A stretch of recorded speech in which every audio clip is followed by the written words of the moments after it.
Good day everyone, this is Professor A and today I'll be discussing about the financial aspect of the feasibility study. Let's start from the very beginning no, sa financial aspect. So pag kasi sinabi nating financial aspect, nandito yung income statement, nandito yung cash flow statement, financial position, andito yung statement of change in equity, no? And andito yung financial ratio analysis at saka break-even analysis. But let us not jump right away dyan. Kasi it's really crucial na tama itong demand and supply analysis nyo. Because you need to establish kasi your projected annual sales based sa inyong demand. So if you are using demand and supply analysis method, no, not the market survey analysis method. Kasi sa demand analysis, dalawa eh. Pwede mong gamitin yung demand and supply analysis method or yung market survey analysis method. Pag ginamit mo ito, yung demand and supply analysis method, merong tinatawag na projected annual demand, merong tinatawag na projected annual supply, demand gap, target market, at percentage. Okay. So, ibig sabihin, you consider the competitors. Doon kasi sa isang method, hindi na kino-consider yung competitors, but it relies heavily on the survey result. And based on your survey result, you will create your assumptions. Okay? But ang example natin ngayon is gumamit ng demand and supply analysis. So, paano ma-derive yung projected annual sales? Okay. So, let's start by subtracting the projected annual demand from the projected annual supply. So the 459,518 projected annual demand subtracted to projected annual supply of 169,920, ang demand gap natin is 289,598. So ano ba ang demand gap? So the demand gap is the remaining demand available for the business. Kasi itong 169, these are the customers that have been catered already by your competitors out of this demand. Okay?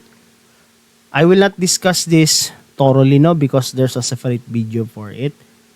And if you're not familiar about demand and supply analysis or market survey analysis, try to view na lang my video on TikTok and YouTube. Okay, so out of this demand gap, because it is impossible also for you to cover this. Kasi bago ka pa lang nga, di ba? You're new to the market. So the challenge here is now setting the percentage for your target market. Or out of this 289,598, you will only get fraction of it. Sa kanila, 5% lang. So sir, paano ba yung kunin? Pwede ba kami mag-set? Yes, pwede naman. But if you wanted to be scientific and then talagang may reference, you're going to peg it with your competitors. So sa kanila example, they have 10 competitors, I guess. 1, 2, 3, 4, 5, 6, 7, 8, 9, 10. So you're going to get the average of these competitors. So para malaman natin ilan ba ang average monthly customers per competitor, you're going to add this lahat divide by 10 kasi 10 man. Okay? So now alam natin na each competitors has an average of 1,416 client.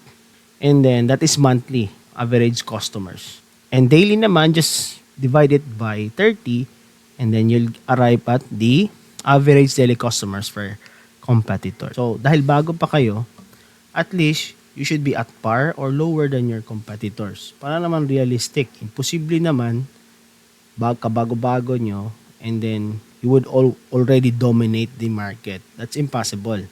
Sa kanila, 5%.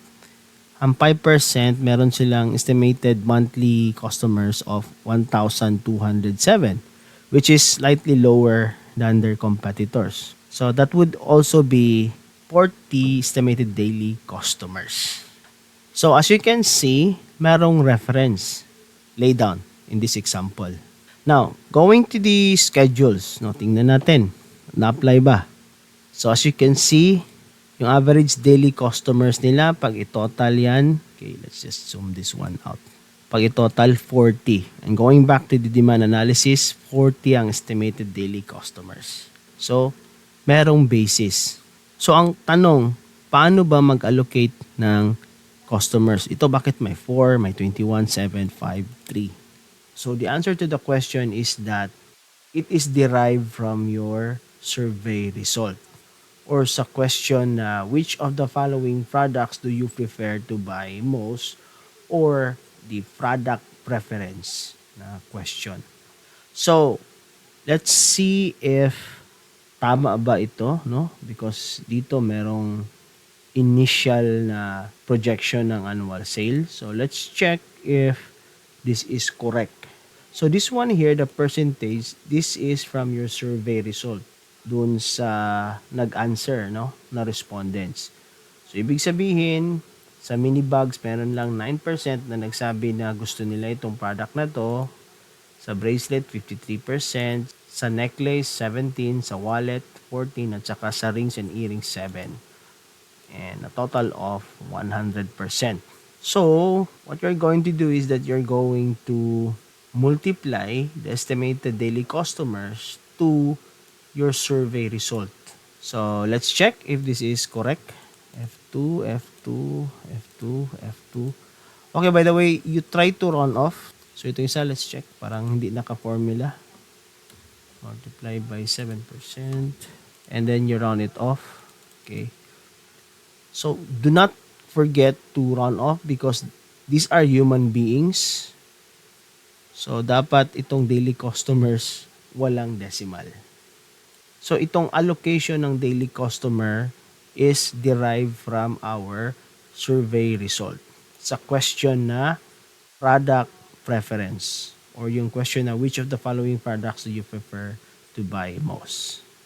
Okay, so I hope this helped. And ito lang yung pauna because it is important that we really establish our projected annual sales. So, once again, this is Professor A and have a great day, everyone. God bless.